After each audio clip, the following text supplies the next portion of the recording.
இது சற்று தொந்தரவை கொடுக்கக்கூடிய ஸ்தானங்கள் தான். 2ல் வரக்கூடிய கேது நீங்கள் வார்த்தை பிரயோகத்தை சரியாக செய்ய விடாமல் ஆக்குவான். 8ஆம் இடத்தில் இருக்கக்கூடிய ராகு சிறு சிறு விபத்துக்களை ஏற்படுத்துவான். ஆனாலும் அவன் குருவால் பார்க்கப்பட போகிறான் மே 11க்கு பிறகு.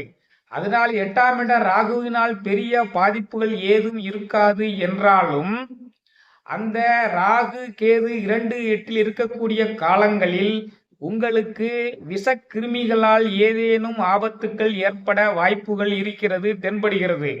ஆதலால் நீங்கள் எப்பொழுதும் முகக்கவசம் அணிந்து கொண்டே இருப்பது நல்லது. பாதுகாப்பான உணவு வகைகளையே சாப்பிடுவது நல்லது.